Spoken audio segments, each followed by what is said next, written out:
All right, we're going to pick up with Luther's ideas from where we left off the other day and also cover the other reformers. So keep in mind how they compare and contrast with Luther and how they resolve some of the similar issues and how they draw from his original political reform. So Luther believed that the church is not necessarily just a building; it's the invisible spiritual connection that exists between the individual believers and Jesus in heaven. So even though that seems like an abstract idea, the implications it has for how the church is organized on earth is Luther's belief that humans are just too corrupt to create any kind of heavenly kingdom on earth. And that's part of his condemnation of what he calls works righteousness, which is the false notion that human beings can achieve salvation through their works. So what this led to is that Luther tended to create a church that was more passive in relationship to the state. In fact, Lutheranism became the state-controlled church in many areas of Germany, particularly in Scandinavia as well. So that just means that the church doesn't generally push the state to engage in any kinds of reforms, rather uses the state's power and central influence to protect it from any kinds of heretical movements. This is also because Luther needed the support of the German princes because he was fearful that his movement would be crushed by the Catholic Holy Roman Emperor. So due to a variety of circumstances, notably bad economic circumstances, and also Luther's own ideas, revolt among the peasantry of Germany broke out in 1523 and 24.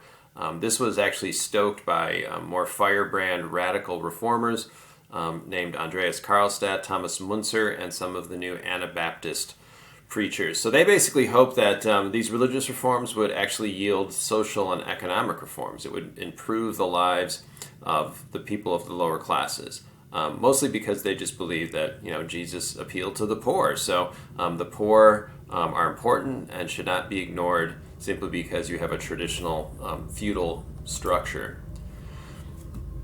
Luther condemned the peasant revolt in the strongest possible terms, writing a pamphlet called Against the Murdering, Robbing Horde of Peasants, and he encouraged the political authorities to crush them with great brutality. Luther was not as strict on social controls as was John Calvin. This is one of the forgotten, by the way, just a broader point about the Reformation, is the way in which it increased government regulation of morality. So you might think that was part of the Catholic Church before, but actually that was one of the criticisms of the Catholic Church, is that it was too lax and sort of a wink and nod view of things like prostitution or premarital sex. And so there was a much stricter regulation of external behavior in many places, starting in Protestant countries and then spreading to Catholic countries. So just as a personal note, Luther enjoyed his stein of beer, as a good German would. He enjoyed songs, not just hymns that he wrote. He was known to tell jokes, and his home became a social gathering place for friends, and many of whom wrote down his ideas, which they collected later and distributed through the printing press. So Luther did marry. He married a former nun named Katharina von Bora, and he did emphasize and reinforce the traditional notion that women should play a domestic role and assist with or take the lead in raising children, and that their bodies and their minds were suited particularly for childbirth and child care. So there's a long history, tradition of anti-Semitism, unfortunately, in the medieval Catholic Church. There's a variety of reasons for that. We'll go into that somewhat later. Luther was hopeful that Jews, when the church, the Christian church, was reformed under his influence, would flock to Christianity. And when that didn't happen, Luther was angry, and his writings became more extreme near the end of his life. He died in 1546, and so he condemned Jews in the strongest possible terms. Now, this was not something unique. The unfortunate part is that when the Nazis rose to power, they, of course, referred to one of the greatest Germans of all time, Martin Luther, to give support to their anti-Semitic feelings and writings. Okay, so even today, Lutheranism is fairly conservative when it comes to innovations and how you worship, even in terms of like politics and social life. Its worship service tends to be straightforward, dignified, simple. Liturgy just means how do we worship. Unlike some other Protestant denominations, Luther maintained music. He believed it was acceptable to have some church decorations as long as they weren't too much of a distraction. And it's okay to refer to saints mentioned in the Bible. So maybe you would find a Lutheran church that has St. Peter, St. Paul, as long as it wasn't some of those medieval saints that were following after the Bible was completed. And so Luther's support initially was very strong among the upper and middle classes. Any support that he was going to have among the peasants was lost to a large degree after the peasant revolts were crushed. And just geographically, and by the way, it's a good idea to have a religious geography when we're completed with this unit. The Reformation, or Luther's Reformation, was strong in Germany, Scandinavia, but even if it didn't take root as a specific denomination, Luther's ideas certainly influenced the Reformation everywhere. So here you see a religious geography. You don't have to memorize every color on the map, but certainly I would hope that when you look at Spain, you just recognize that's a Catholic country. Same thing with Italy, and just look at those areas that tend to be religiously divided, like Germany. So, and we'll discuss this later, was Luther a revolutionary or was Luther a conservative? There's different ways in which you can answer that question. And is Luther a hero of Christianity? Did he help save Christianity from irrelevance, from corruption? Or did he, through his extreme rhetoric and his inability to compromise, destroy the unity of Christianity and create this endless process of division among Protestant denominations? Okay, turning our attention to Switzerland, which you may know famously today as a place of beautiful alpine mountains, watches, Swiss cheese. It's a very wealthy country. It's famous for its banks and its high-tech industries. However, during the 16th century, Switzerland was fairly poor because it didn't really have strong agriculture because it's so mountainous, and it had geographic divisions. So it was very hard to unify because it was so diverse geographically. And even though it was technically part of the Holy Roman Empire, it had revolted in the late 15th century, and so its relationship to the Holy Roman Emperor and his power over it was somewhat tenuous. So it was divided between rural, forest, and urban cantons, and so it had a tradition of local rule, which it of course wanted to uphold, but this also meant that Switzerland was liable to be religiously divided. And the one thing Switzerland was famous for exporting was mercenaries. So basically the young men of Switzerland looking for job opportunities were often hired by warlords, and then they farmed themselves out to different countries, whether that was France or some of the Italian city-states, to fight their battles for them. So the next person we're going to look at is a reformer. His name is Ulrich Zwingli, and he was a chaplain to serving these mercenaries, and he came to just disagree with his practice, and also it influenced his ideas of religious reform. So, unlike Luther, Zwingli received a strong education in the humanist tradition, reading the classics and pondering this question of what is the state of humans, especially in relationship to God. So he actually claims to have preached a reformed gospel before Luther, but historians are skeptical about that claim. And so he was much more focused on the issue of how we should use these new ideas to influence how we worship, and what kind of rituals are biblically justified and legitimate based on a true reformed embrace. So he basically took the Reformation further in terms of style. So Luther was filled with all kinds of paradoxes and contradictions, and it's not surprising that a second generation of reformers began to take his ideas and apply them in a more thorough way to a more complete reform, not only of religion, but of other areas of life. So he established his base of support in the city of Zurich through a disputation, which is basically another way of saying a debate. So the town held a debate with defenders of the old religion, defenders of the new religion, and essentially after each side was able to present their case, the town voted, and in this case they voted with Zwingli. So Zwingli introduced this idea, which goes back to debates in the Byzantine Empire, and is also, an ongoing debate among, or differences between some of the other great religions in world history, and that's whether it's acceptable to depict God or holy figures or the divine or even human beings in worship. So Zwingli rejected that. He was an iconoclast, which just means that he wanted to smash or break or get rid of icons or symbols of religious worship, which you can see in this painting here. So he also accepted the idea that Luther had introduced, that there are only two sacraments. However, he strongly disagreed with Luther. There is no real presence of Jesus' body and blood in the sacrament. It's simply a communal gathering that we use to remember and to reflect upon the actions of Jesus in giving his life and rising from the dead. And so this caused a huge division right off the bat within the Reformation movement. And so in 1529, Luther and Zwingli and their supporters met in the German city of Marburg to see if they could resolve the dispute. The goal here was to unify the Protestant Reform movement against the Holy Roman Emperor, who was gearing his armies up to crush the revolt. Neither man was willing to compromise, particularly Luther, and basically Luther condemned Zwingli for disagreeing with him on this article of Scripture where he thought that when Jesus says, "This is my body and this is my blood," this should be taken literally. So back to Zwingli, he rejected a lot of the same practices and rituals and beliefs of Catholicism that Luther had rejected. However, he had very different views about church and state. He believed that there could be much more of a coordination between civil authorities, which are elected officials of a city-state or a town or a geographic region, and the clergy, in the effort to create more perfectibility within society. In other words, civil law should reflect the goals of the church. Okay? And by the way, we have a relic of this in American history with the Puritans. So there are laws that restrict certain kinds of activities or have traditionally on Sunday, which is the Christian Sabbath. And so you are not able to buy liquor, for example, in many places. Buy liquor at all, but especially on Sunday. Even in Illinois today, car dealerships are not allowed to be open on Sunday. And part of that is just sort of a nod to the idea of the Sabbath.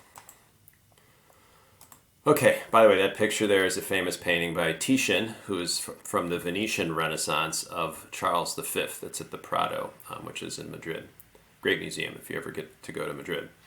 So Zwingli and Luther, all the reformers, were very concerned about the role of the Holy Roman Emperor. And so unfortunately for the reformers, the attempted alliance between the German Lutherans and Zwingli and the Swiss reformers failed. And this meant that in the upcoming Kappel War, which divided Switzerland between Protestants and Catholics, Zwingli was killed. By the way, his body was found on the battlefield, and it was drawn and quartered and burned on a dung heap. So this is just sort of the beginning of a lot of different acts of violence that we'll be seeing from both sides. When Luther heard about the end of Zwingli, he commented he got what he deserved, which is, a pretty strict standard for somebody who would disagree with you on a theological matter.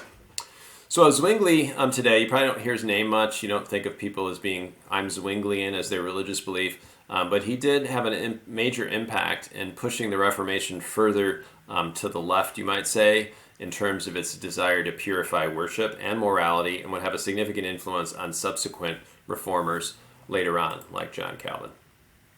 So, and he also established the Reformation in Switzerland as a major base of the movement, which would be taken up later by the next person, who is John Calvin. By the way, John Calvin has probably had much more influence on American history than Martin Luther, because he influenced the Puritans, and there's definitely, even if you don't recognize it, a strong Calvinist streak in American ideals. So he came after Luther, so he was already a young man when Luther began his, he was a boy when Luther began his reform movement. He had studied to become a lawyer and received a very strong humanist education at Paris. Calvin never did become a member of the clergy. So his focus was on this question of the nature of humans being depraved and sinful, and the power and glory and majesty and perfection of God's grace. And there was a gulf, a chasm between those two that could not be bridged by any kind of human action. And just like Zwingli, he was a much more consistent reformer than Luther, trying to work through some of those paradoxes that Luther was comfortable with just living with. And this is a work that's still in publication. It's one of the most important works of the Protestant Reformation. The Institutes of the Christian Religion is a synthesis of Reformed theology and also a guidebook on how to set up a Reformed religious community. So who's Calvin's God? Calvin's God is the God of the Old Testament, if you're familiar with that. So God in the Old Testament seems to be a kind of a mercurial character, changeable in his moods, at one time gracious and loving, and other times angry and vengeful. You can think of a man just examples, like Adam and Eve. You know, you don't have to believe in the story exactly it is, but just like as a portrayal of God, Adam and Eve put into the Garden of Eden in a state of innocence, told not to eat from the tree of knowledge, which they defy God and they do so. And then he cast them out from the Garden of Eden to suffer sinfulness and pain, physical pain, for all of eternity, okay? Or at least until Jesus comes to save them.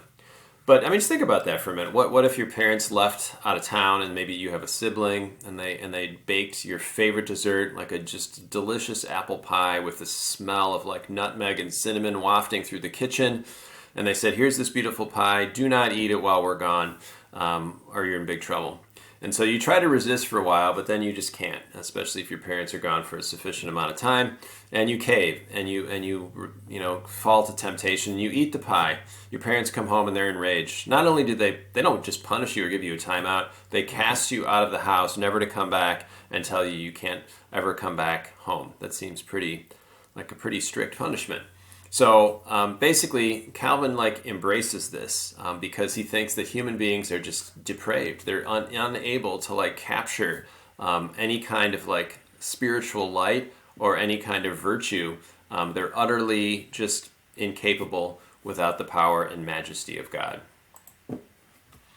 So Calvin believed that predestination was central. So if God is all-knowing, he knows everything that's going to happen even before it happens, including with your life. And so God will know even before you've been created, before you've been birthed, that you will either be one of the elect, one of the people who's going to heaven, or one of the sinners who's going to ultimately go to hell.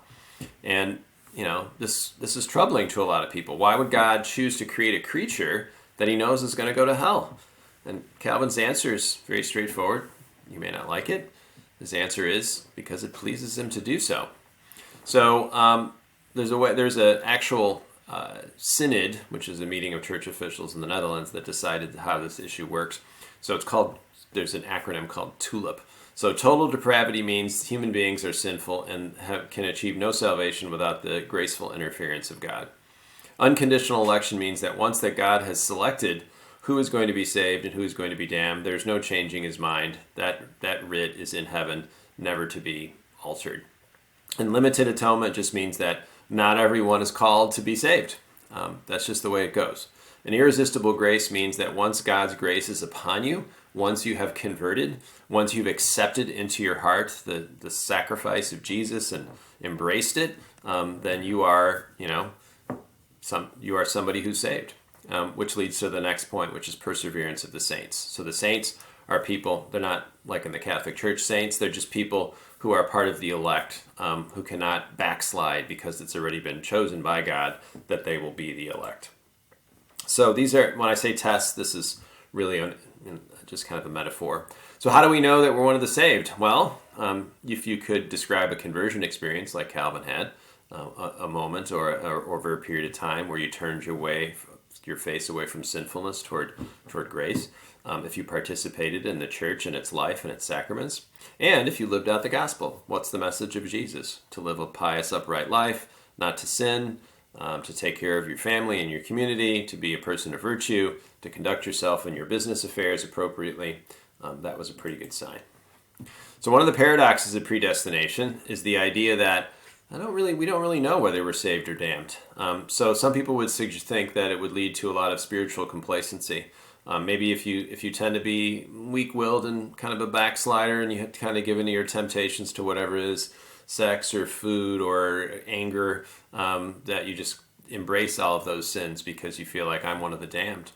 The problem is you don't really know for sure, and you don't really want to prove to yourself and to the rest of your community that you're part of that you are one of those. So you just kind of live in this state of spiritual tension, where you're trying to figure out your status, and maybe work really hard to show the outward signs of being saved. And so this has led to a thesis by a future German sociologist named Max Weber, called The Protestant Work Ethic, in which he basically argues that this attitude of trying not to be tempted by the sins of the world around you and try to focus on being upright and frugal leads to the kinds of habits that are conducive toward the development of capitalism. Okay?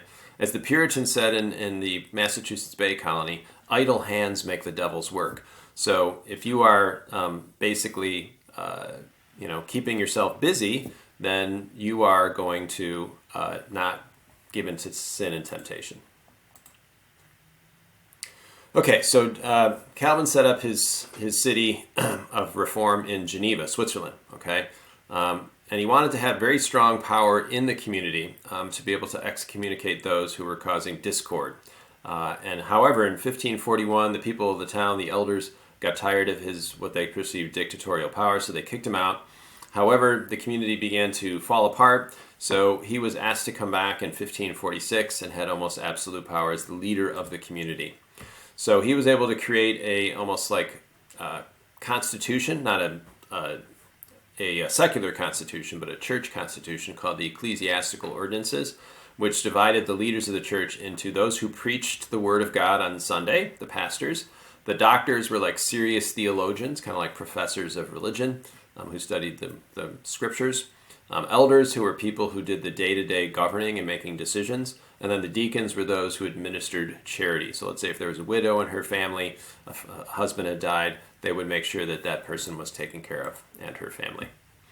And to regulate morality, which I said before, they created a consistory. A consistory was a body of the elders, and they would essentially bring to people who reported. Maybe somebody was carrying around like rosaries or mass cards, which are Catholic paraphernalia, and they would be called to task for that. Maybe they would have been seen fornicating with their neighbor's wife, so they might be subjected to some kinds of rituals of public humiliation, like being in the stocks. This is where your hands and your arm or your head is in a wooden device, or maybe be on the pillory, which is a platform where people would like mock you or throw things at you. And so those are the kinds of cases: people dancing on the Sabbath, people gambling, the sorts of like moral behaviors, not necessarily violent crimes and that sort of thing, but just moral behaviors that they wanted to monitor to make sure they can maintain this sense of a religious community.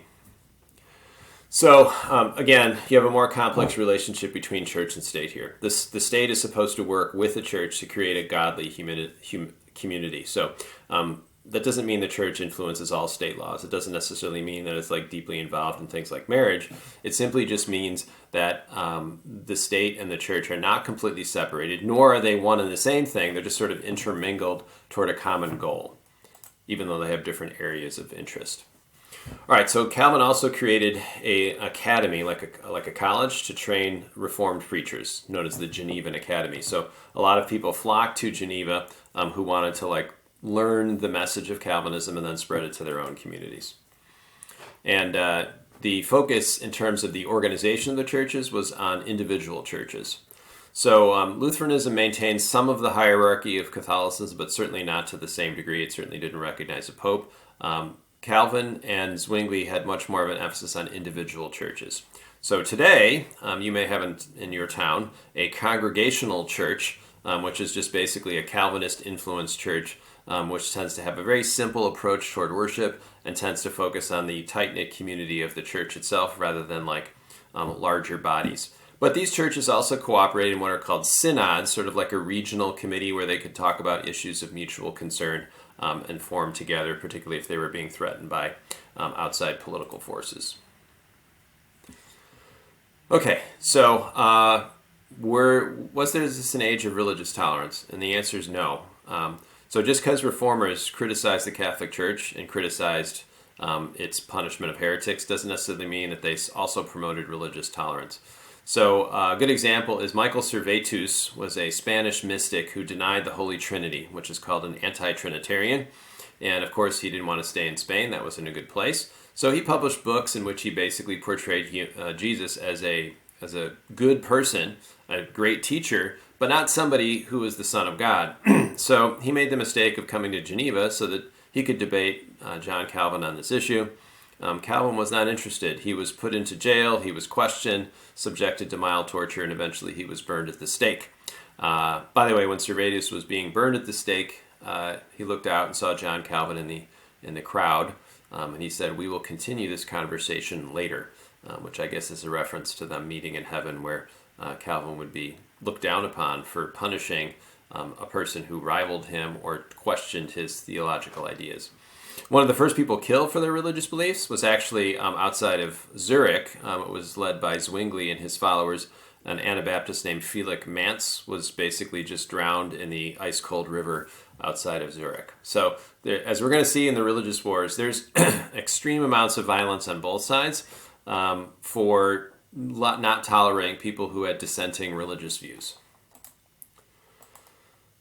All right, so Calvin is really important because he helped pick up the momentum of the Reform movement after Lutheranism kind of lost some of its steam in the 1530s and 40s with the Peasant War, and then just Luther getting more aged. And it was definitely a much more militant Protestant group that was ready to do battle against a revived Catholic Church after the Catholic Church had reformed itself at the Council of Trent. And Calvinism was very much usually a minority religion. So it spread to the Netherlands and challenged Spanish authority there because the Spanish controlled the Low Countries. It spread in France, particularly among the nobility, as it did in Poland and Hungary, although the Jesuits were later successful in the late 16th century in re-Catholicizing those areas. And then it became the dominant religion in Scotland. By the way, in Scotland they call their church a kirk. And by the way, Scotland was influenced by a guy named John Knox, who studied at the Geneva Academy and brought Calvinism to Scotland to rival the Queen there, Mary Queen of Scots. And then Calvinism also complicated the religious situation in Germany, which would be one of the causes of the 30 Years' War. So that's a statue of Calvin. All right, so I just mentioned the influence of John Knox. He brought his ideas to Scotland. Calvin's ideas also started to have a major influence on the English Reformation, which would be one of the major contributors to the English Civil War in the 17th century. So the stereotype of Calvin and his supporters is just people who are very stern in terms of their judgment of amorality, very strict in their love and devotion to God, zealous in being able to take that belief and translate it into political and social action, and just utterly convinced of their righteousness. So you might call them self-assured soldiers of God, which is an attitude that's conducive toward the upcoming religious wars. And Calvinism was very strong among the members of the nobility. Artisans, burghers are people who lived in towns. We call them now bourgeoisie. Any place where anti-clericalism or resentment of the clergy and its privileges was strong, and also people who were, maybe they worked with their hands, or maybe they thought they were already one of the elect because they had a fairly high social status. Okay, and then we're going to talk about the last group, and that's the radicals, which branched off into what are called the Anabaptists. So the Peasant War was influenced by these apocalyptic notions that the second coming of Jesus was at hand, okay? So these are predictions in the book of Revelations, which is the last book of the Bible. It's a very difficult book to understand. It's filled with all kinds of metaphors and dreamlike and, populated with, monsters and animals. And the idea is, what do these things mean? So it's very tricky to sort of put your finger on it. But in any case, some people came to believe that the signs of the Reform and some of the changes that were going on in Europe were an indication that the second coming of Jesus was at hand. So this is what's called the apocalypse, or the end of the world, where Jesus will reign and he will create a new sort of heaven on earth almost. So one of these groups were led by a guy named Melchior Hoffman, who took over the German or Dutch city of Munster, kind of on the border, and they became known as the Melchiorites. Now, most Anabaptists were very peaceful and didn't engage in all kinds of extreme behaviors, but he gave a bad name to many of the Anabaptists. Basically, he took over the town, burned every book except the Bible, and essentially they practiced free love, at least for him. So they believed that the old rules of the Jews and the Christian church were no longer applicable because the new heaven was at hand. So a joint Protestant Catholic army came in and destroyed the Melchiorite movement, and he was tortured and killed. So what is an Anabaptist? It just basically means adult baptism. So in Catholicism and many Protestant faiths, children are baptized several days or a month after they're born. The idea here is that their soul is still filled with original sin, and that needs to be wiped away by the ritual of baptism. So this is basically saying that, the church is something universal. That's really what the word Catholic means, by the way, with a small c. It means universal. So in other words, as soon as you're born, you're part of the church. Anabaptists rejected that. They said a church is not a group of people who just has some water sprinkled on their head. They are a group of people who decide to live according to a very rigorous lifestyle. We're going to imitate the life of Jesus. And so they often separated themselves into small, tight-knit communities. So they rejected basically this idea that church and state should be connected, that the state could dictate to the church and force people to, let's say, join the army and to kill other people, to take loyalty oaths to the state, to serve on a jury. So they didn't do any of that stuff. They wanted to be left alone to live their gospel message in their tight-knit communities where they took care of one another and not have the state interfere with them. So they just thought of themselves really as a community of believers. And they also called into question and offended a lot of mainline Protestants because they believed that human beings did have some free will over their own salvation. They didn't accept predestination, the idea that grace was something that was inaccessible without the just like free random gift of God. And other than the Melchiorites, they definitely rejected violence. They tended to be pacifists. So they were persecuted by both Catholics and Protestants because all people at this time, except the Anabaptists for the most part, believed in this idea of one king, one faith, one law. There was a sort of like organic unity to society. It's almost like a plant or a living being. And if you were to like take one of those parts of the living being and set it against the other parts, like a diseased part, that would destroy eventually the entire organism itself. So the idea that you could have a pluralistic society with lots of different religions that were antagonistic in their beliefs and their ideas would be a threat to the fabric of the state holding together. And so Anabaptists seem to suggest that that was the case. I'm not going to go into a lot of detail about the last point here. There were just different varieties of Anabaptists, some who believed the end of the world was coming, some who emphasized the peaceful element, some who almost like practiced sort of a mystical meditative element, and some that were more skeptical and even veering off into like questioning whether Jesus was really the Son of God instead of just like a really holy person. So this actually had an influence on some of the subsequent movements in the United States. So you may know some relics of Anabaptism, the Amish, named after Jacob Ammon, and the Mennonites, named after Menno Simons, are small, tight-knit communities. They tend to be populated particularly in Pennsylvania and the Midwest, Ohio, Wisconsin, Iowa, some in Illinois. And so in the United States, it's interesting is that there's just like the entire tapestry of all the different Protestant reform movements. And since the United States was generally based on the idea of religious tolerance, they tended to come to the United States and thrive in a variety of ways.